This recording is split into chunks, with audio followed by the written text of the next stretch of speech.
I try, and I had an idea for a Read Solely kind of a book with the pictures and the translations, and then somebody said, well, what are you going to do if someone has a question?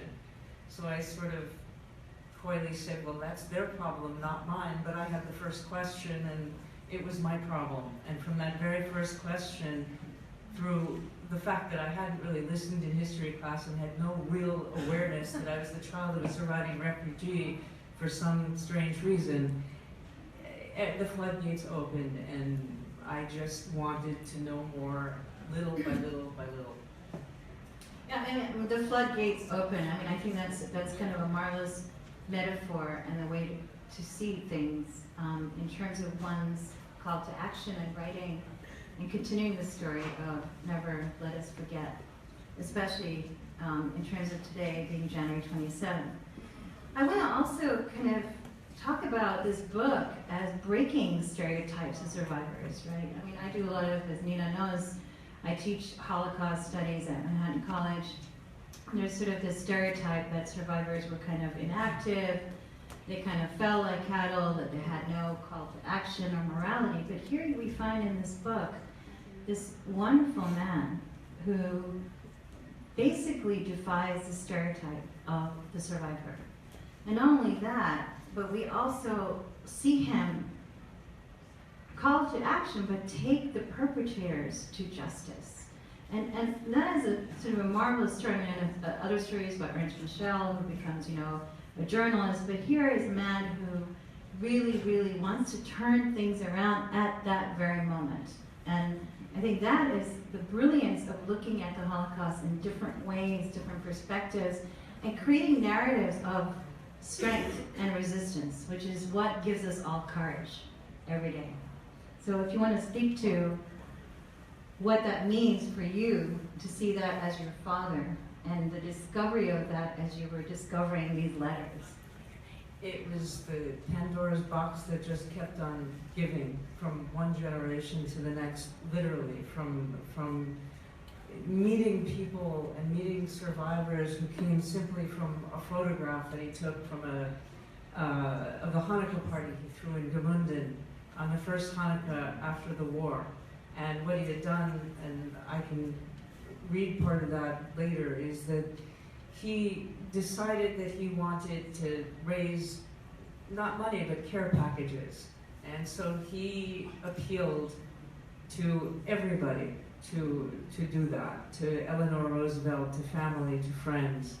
And eventually he turned the Army mail system upside down, and he thought maybe he'd receive probably 20 to 100, and he received 15 to 1,600 and almost got court-martialed because of it. So he threw a Hanukkah party that he, in his own inimitable way, said, no, I don't really want to go to this. He was very adolescent about it, and he would never forget it for the rest of his life. And apparently there are other people who didn't either, because last spring I was given a photograph of my father that this woman, Judy Artman's father, Jakob Artman, saved for the rest of his life in his special box. So he really took things into his own hands. He knew it could have been him, and it wasn't even a question. He did everything he possibly could. And actually, as I speak those words, I know those are my father's words. Right, I mean, I want you to just talk about that, the Ritchie boy, right? The Ritchie boy period. That's a very fascinating period of action. And there's a whole kind of segment that you talk about in your book about what it meant to be a Ritchie boy and how he lived and how he wrote. That's what you asked. Yeah. Yeah. Do you want me to read that first? Please. Let me try to describe to the audience what we mean by the Ritchie boy. Okay.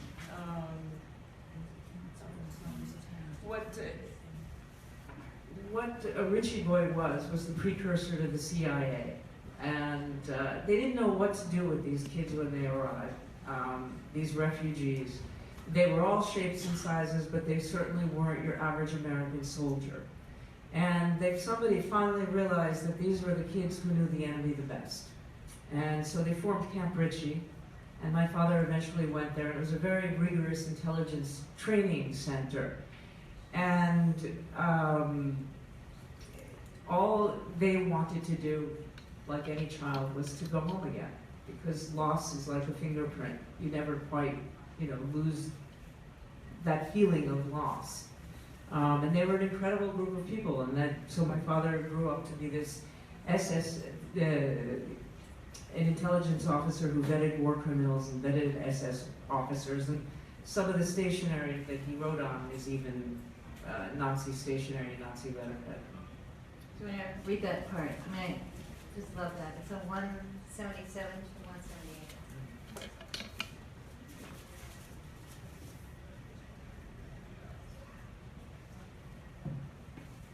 My father sat on the threshold of an old school with one leg crossed over the other, guarding the POWs. The sounds of furniture scraping warm wood floors, mixed with the heavy grunts of men whose rank, masculine odor overwhelmed the singular smell of my father's soap and walnut tobacco. How fantastic it was that this 21-year-old German Jew now sat overseeing men who, under other circumstances, would have murdered him. A Mogen David, the yellow star of David, was glued to his gun holster, with kosher written over it. He found that a much more forceful reminder of his authority than the weapon the holster contained. It certainly did the job for the man who said of himself, "I am not the killing kind." The star forced them to face their captor, a Jew. He had survived them. During that afternoon, one of the Germans approached. His face was red, and where his former rank had been displayed on either side of his gray lapel were a bunch of fraying holes. My father enjoyed a little psychological warfare. He lifted his arm and gave the POW a vigorous Heil Moses salute, and simultaneously clicked his heels. Sweat darkened the POW's collar. His armpits were wet in the close August heat. He was one of 80 Wehrmacht and SS prisoners now charged with moving 2 offices with all of their files and furniture from one building to another close by. Halls that should have been filled with the enthusiastic voices of children were filled instead with the complaints and grunts of hopeless men doing menial labor. The POW stared back at my father and said, "Sergeant, I have carried 40 arm marks today and want each run up 2 flights of stairs. How can we do all of this? We're given only 1 meal a day." My father grimaced ever so slightly before he very calmly answered the man in perfectly accented German. "Although regrettable, you do not run the risk of getting a bullet through your head if you're too tired," which would have been the case if the positions and the actors in this game were reversed. Heil Moses. And with that, my father saluted the former SS officer, abruptly ending the conversation. The others stood by watching this exchange of politesse with their eyes focused on the star positioned at my father's hip. He then took his lighter out of his pocket, flicked it open, pushed down hard until metal struck flint and the spark turned to flame. He lit a cigarette and exhaled into the room, offering a more subtle form of torture. Tobacco envy. Thank you. I love that passage. And the reason I wanted Nina to read that is that there are certain kind of elements of this book that attract me personally. I'm a religious studies scholar, so I teach Judaism and Islam both. And a lot of these moments that you're reading, I mean, just beautiful kind of metaphors, but also this going back to this sort of tradition, religion. Moses comes up, then you have the prayer books that come up, right? They're always there in the handbag and the purse, right? That your grandmother carries. Yeah. Then you have the Hanukkah party. Then you have the Jewish star. I mean, there's this constant symbols of Judaism that appear over and over again. But what I find fascinating is that it's never talked about directly.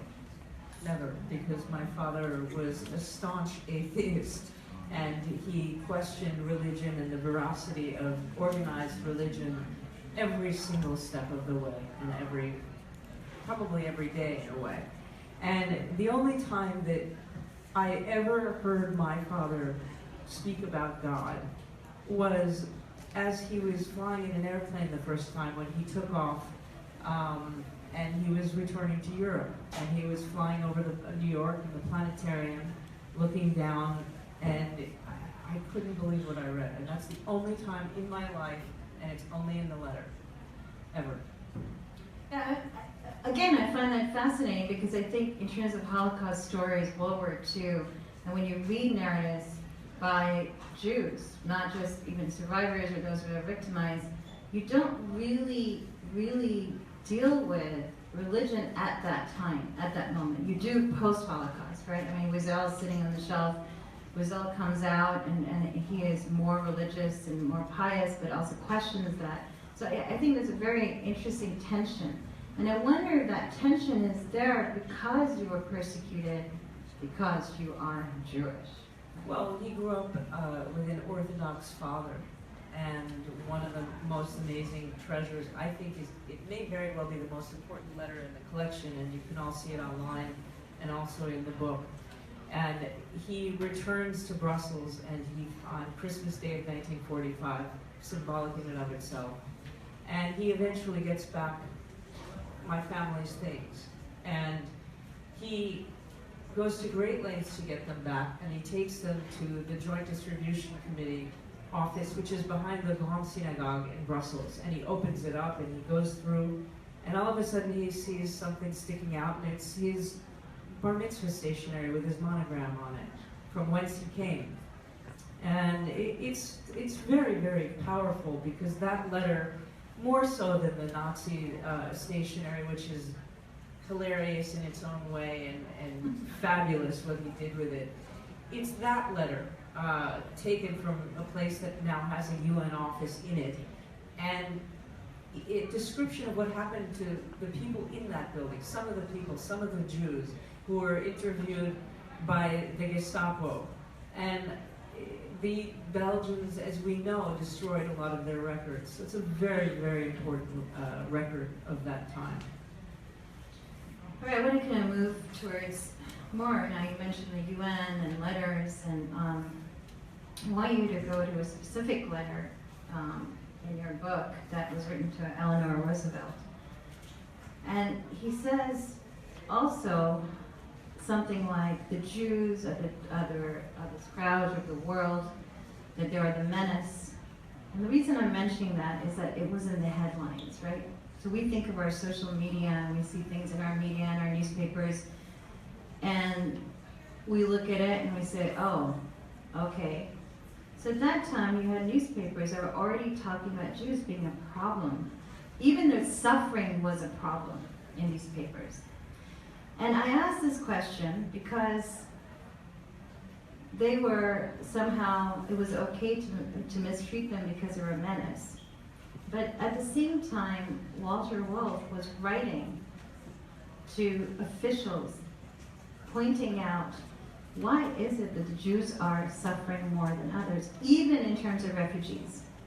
Other refugees were located elsewhere, were given different treatment than Jewish refugees. And I think that's a really important point for us today. And after Nina finishes that, I have a follow-up question about our crisis in terms of immigration and refugees today as well. Well, when he decided to write to Eleanor Roosevelt, perhaps he felt compelled because he had read these words of hers. In order to be useful, we must stand for the things we feel are right, and we must work for those things wherever we find ourselves. It does very little good to believe in something unless you tell your friends and associates of your belief. And during World War II, Eleanor Roosevelt was known to have brought the cares and the concerns of our GIs before Congress and the public, and she continued to do so well after the death of her husband. And for that reason, too, my father took it upon himself to draft a letter to the First Lady on behalf of the displaced people whom he encountered as his intelligence work took him to some of the 700 displaced people camps throughout Austria and Germany during the first few months after the end of the war. Linz, Austria, 30 July 1945. Dear Mrs. Roosevelt, enclosed you will find a rather interesting publication, if I may call it that. It was not attached to the draft because my father must have included it with the actual letter. Unfortunately, I could get only these fragments, but it amused me so much that I thought it worthwhile to send it to you. At the same time, I would like to take the liberty to inform you that while Polish, Yugoslav, and Italian refugees are generously taking care of the remnants of the European Jewry, are pushed around from camp to camp with nobody taking any real interest in them. I was even told about some officers stating that we had come a little too early. Had we come later, we would have had fewer of these Jews to worry about. This, I trust, is not the general attitude of all concerned, but it does reflect a certain trend. I was also told by some of these poor people in a camp near Munich that they had no contact with any American relief organizations so far. The same appears to be true in the case of the Salzburg camp. I am telling you all of this in the hope that a reminder from a person of your prestige and standing should prod some of the organization whose moral duty it is to look after these unfortunate people into action. Respectfully yours, Master Sergeant Wolff. And so, we don't know if she answered my father directly, but she did say, I'm sorry, hold on. Well, we found no record of the response, but in her syndicated column, My Day, and mostly by the work she did with the UNRRA, there is in Europe at the present time a group of 100,000 displaced people. Please contrast that against the 65 million people roaming the earth right now. The miserable, tortured, terrorized Jews who have seen members of their family murdered and their homes ruined, and who are stateless people since they hate the Germans and no longer wish to live in the countries where they've been despoiled.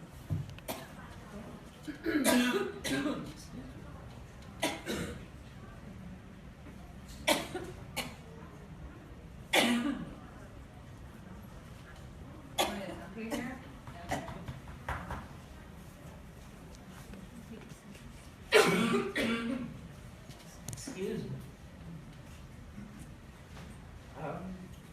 Despoiled of all that makes life worth living. Thank you. Yeah. Yeah. Thanks. Thank you for that. I mean, one of the things that I kind of hope we can conclude with is looking at this idea of moral duty, right? What does it mean to have a moral duty to people? What does it mean to stop immigration to this country, our country? What does it mean not to help people who are in genocide circumstances, poverty-stricken, fleeing from violence? All of these questions come up, and I think what's so fascinating about Nina's book is that it can become an educational tool for us, because it's not a story about a survivor, but somebody who is surviving and doing at the same time. And how do we do that today? So, I mean, there's a lot of conversations in the world today about the Syrian refugee crisis, the problems that are going on in Yemen, problems going on in Somalia, problems going on in Sudan. I've been teaching about Sudan since 2003 in my classes. That doesn't seem to quell. There are so many different situations today, and yet what we have done is closed our doors. And when we close doors, how are survivors or refugees that come and restart their lives ever going to give us courage, right? So I think these are really, really deep questions that Nina's book brings up, but also makes us really challenge the times that we live in today. Because when we start to construct images of other people who are different from us, people who are Muslims, like myself, they're not allowed to enter certain places, then it becomes problematic, right? So you start to construct this notion, and that's why I wanted Nina to talk about the Jews being a menace, right? and perhaps a terrorist in some ways. I mean, today I showed Der Sturmer's images of the Jew, and it's unbelievable what Julius Streicher could do in terms of propaganda against the Jews. So these questions are not stuck from 1933 to 1945.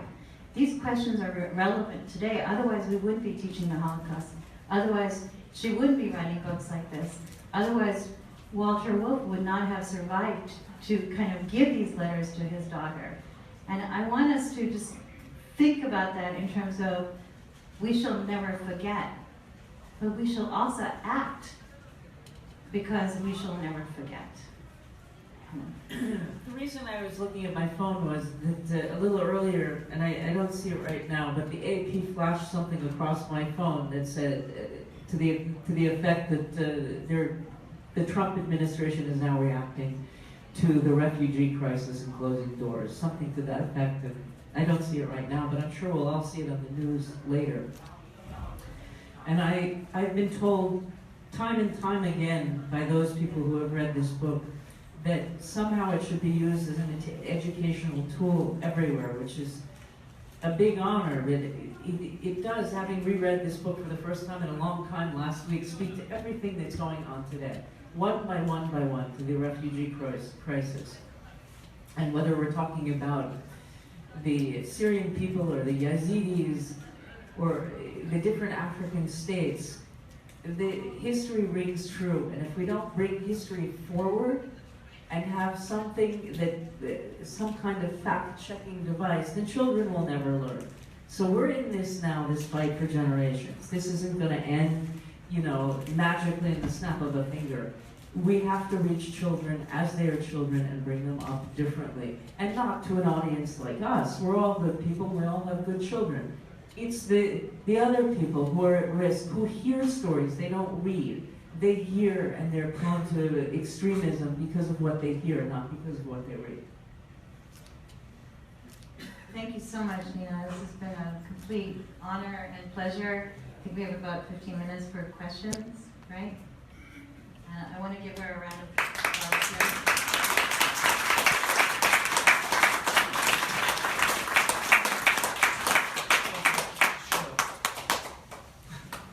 Thank you, Nina. So I'd like to open the floor up for questions. Does anybody have a question they would like to ask to Nina or to MEHNAZ?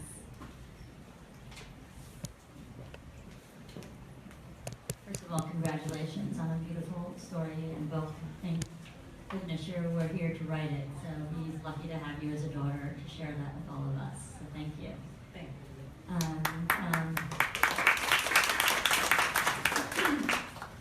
I'm just curious, did anything come of writing this in terms of after you wrote it? You mentioned someone reached out to you. I know we all hear sometimes we get feedback on Facebook all of a sudden, someone we haven't heard from 20 or 30 years ago, but just what has come of it, sort of some surprises or stories that after you finished the book might have happened or occurred that, not that you wished you put it in there, but could you share some of those sort of little surprises if there were any? It's the gift that keeps on giving. I mean, last year at some point somebody reached out, I think on Facebook, and all of a sudden my cousin Sue and I received photographs from the late 1800s, right? Of relatives of my father's. And I mean, if it's not that, it's just these encounters that sometimes with survivors or when I was finishing my research at Columbia University, my mother said, I remember something. And I said, what? She said, there was a Nazi general in my cousin's apartment, her cousin's apartment, the Levitons, in Paris, but I don't know who the general was. So it launched me on this entire sort of tangent, and I looked it up, and sure enough, the Leviton family, who owned the very famous furniture company in France, their warehouse was an outpost in Drancy.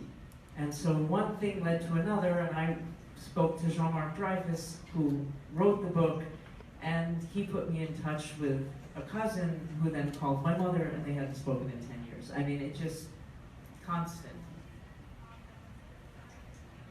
Anybody else?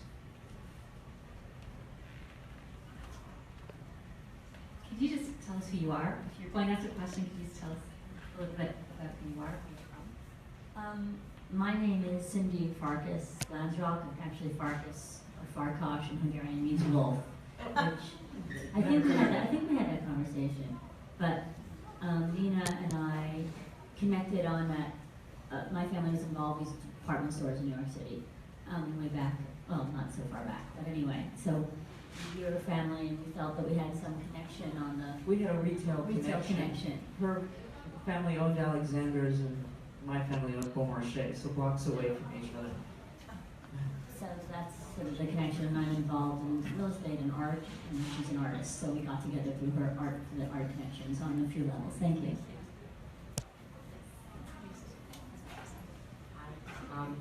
My question is, with the current sort of administration and the closing of doors and sort of I don't mention any names, sort of a bully mentality that seems to be coming through the news. How would you approach young people, like, you know, students or like my daughter, you know, to not fall to that kind of mentality? It's very hard when it's being promoted as that's what the United States is becoming, and I don't have those values. I'm not teaching those values, but to remind young people that's not maybe a way that we have to be, but it's being presented as the way our country is, an attitude that is becoming sort of promoted. Well, I think one has to, again, counter the education that children are getting in the media, and in that sense, and sort of guide them and bring the history forward. It always comes back to bringing history forward and giving them examples. We're very lucky in this city, because if the world functioned the way New York, the 5 boroughs functioned, the world would be a better place. We don't always get along here, but we try, and we face people of different colors and different religions every single day, and it never, ever matters. Every once in a while it does, but it's that kind of focus. Like, you know, don't refer to somebody by not only the color of their skin, but by their religion or by their nationality. I mean, we're all guilty of that sometimes, but then you guide them into reading things. I mean, one of the endearing things about my father was that he played a trick on the Nazis when the first place that they ran to was a chateau in Mayenne-sur-Mer. And my father, who thought it was a funny thing to do, switched the olive oil bottles for the wine bottles, and remembered this for the rest of his life, because every night they went downstairs into the cellar, and I've been to that cellar. It's very small, and the German soldiers were cowering in one corner, and they were in another corner, and they would get so drunk. So my father decided it would be very funny to switch the olive oil bottles for the wine bottles. They cracked them open, and sure enough, he made them all sick. And so this becomes an endearing point to a kid. They never forget it. And it's by that. It's history through the back door. It's swaying kids and then saying, hey, why don't you find out what happened on this date in history of your family, whatever date that is. Yeah, can I just say something? I have kids as well. So one of the things that I think is very useful, which seems really simplistic, is just conversations with your kids about what's going on, what they're thinking. And to kind of make that a safe place for them, because sometimes they don't feel safe even in their own homes. So I mean, that's a very big thing. Or have, you know, encounter with different people.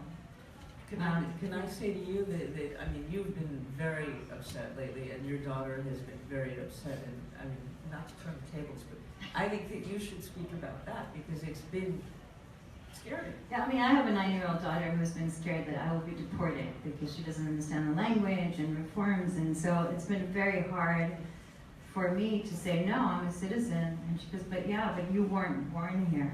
They might kick you out. So this is the kind of fear that a lot of Muslim American families are going through right now that I think a lot of you can relate to in some ways, right? But how do you educate that? But her encounter is with Catholics, with Jews. She has a very diverse group of friends. And I like it that way. We don't segregate ourselves as, okay, we're only going to hang out with Muslims. But she is one of the only practicing Muslims at her school, and she's been embraced by others by saying, I know my mom is voting for so-and-so, but I'm not gonna vote for her or him because you're a Muslim and you're a nice girl. And that's just a small little encounter of fourth graders. So you can imagine what that does when you have that emotional connection with somebody completely different from you. It's very hard to break that connection as you get older. And I think the one thing I'd encourage parents to do is to get your kids out there and stop this kind of, you can only go to this school and you can only go to this part of the area, but to really kind of take that fear out of them, of the unknown and the other. And I think that has been really great in my family as well. It's very Hi, I'm Marisa. I was curious, Nina, how much of your father's story did you know before he gave you that box? At what point did he give you that box? And how is it? I mean, it's obviously changed you. Maybe you could speak a little bit about, how much he knew and how your sense of your father changed. I mean, I kind of get the sense that he gave it to you before he passed, like shortly before he passed away, which is a common story, but if you could speak to that. Well, he gave them to me, and it's changed me in many, many ways. I mean, knowing the history of my family, I mean, I had seen the Shoah video, and he did that for my son when he was 3 months old.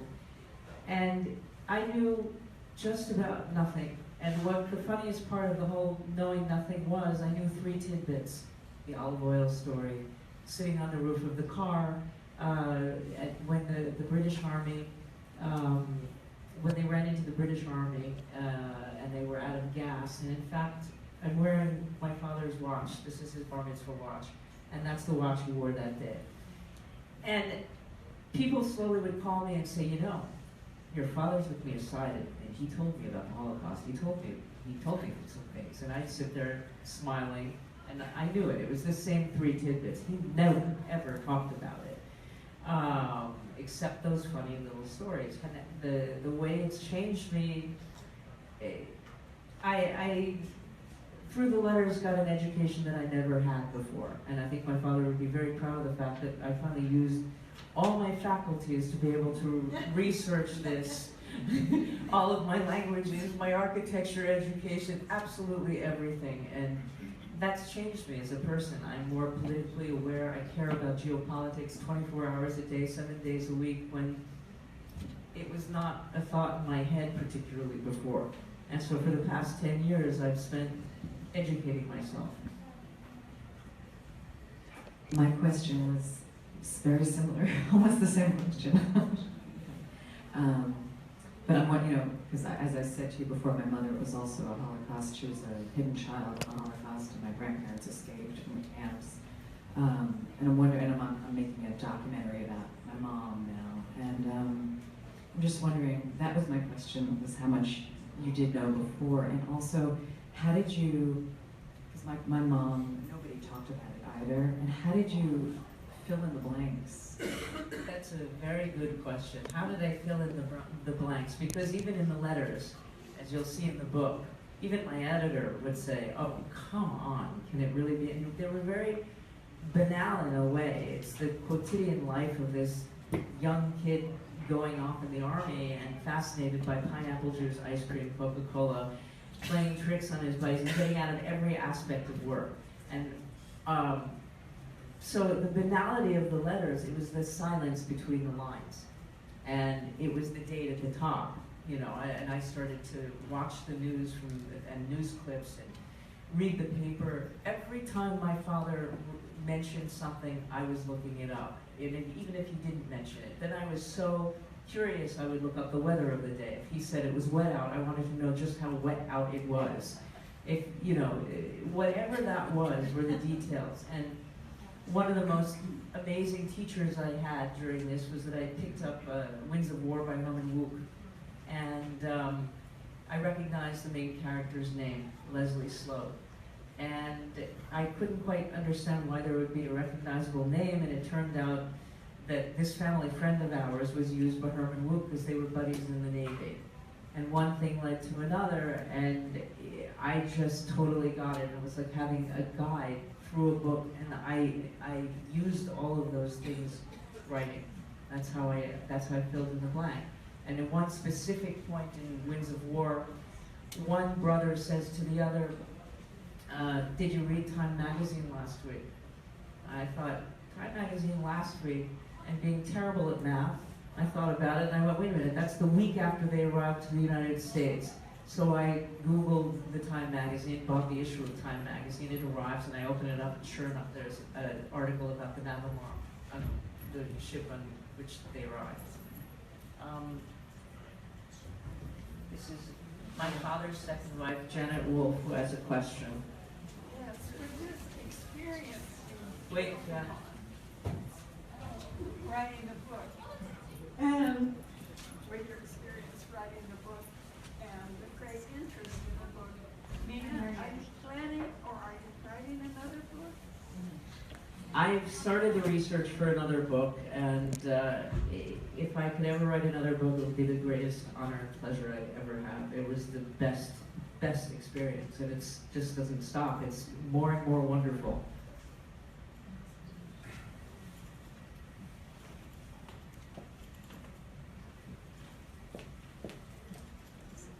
Hi, my name is David Swygaft, and among other things, I'm on the board of a theater company that teaches English in underserved high schools in New York City.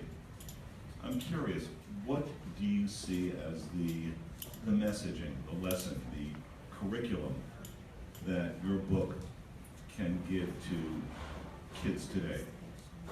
Well, it's interesting that you should ask that, because my father finished high school at Dwight, and I have his notebooks, and I'm planning on giving them to Dwight, and I was thinking about that all through reading my book again.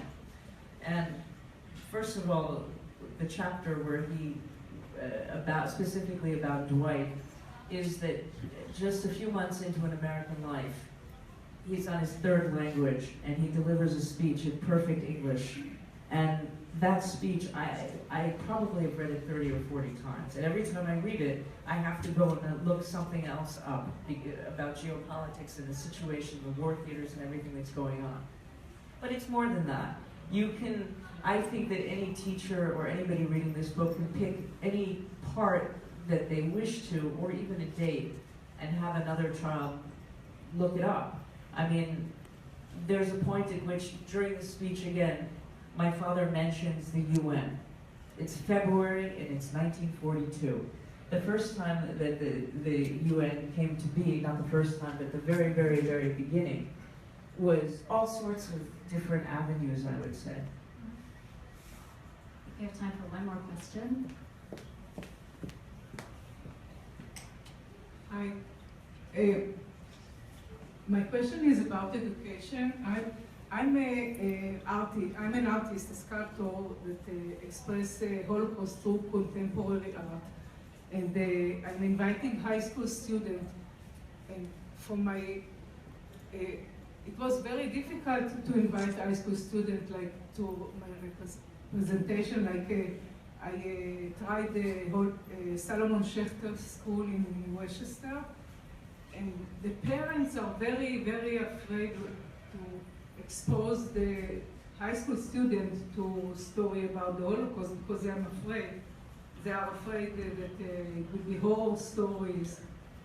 I'm asking about the education. From what age are you exposing? I don't know. Maybe every age it's a different exposure, but what age starting to teach here about those? I don't know, my poor kids have always grown up with genocide books and Holocaust stuff, so I really cannot, I really feel bad because they would open up books when they were even younger and say, Mama, did they kill kids too? And I would have to be honest with them. What age? They were probably 4 or 5, maybe 6. But I do want to mention a wonderful program that happens in Riverdale, New York, which is where I teach Manhattan College, at SAR, which is the high school and also middle school. They have a thing called Witness Theater, and I know you mentioned you were in theater. And what they do is they have kids from middle school to high school do plays. with Holocaust survivors. It's an incredible, incredible thing, and I take my Catholic students there and my Muslim students there, and it's really a witness theater. So they're living through a narrative, but they're also interacting with survivors, and then they reenact as kids those stories. So that's one way of looking at it. So you might want to contact them. They would be really interested in getting students involved. Yes, I mean, my installation are really a big exhibition. My installation are an exhibition. So I'm coming. I found out the colleges are more open to have exhibition about the Holocaust, and but it's not frightening. It's very optimistic. It's from a personal story of my mother. It's something very okay. I talk too much. Would you like to say some last remarks?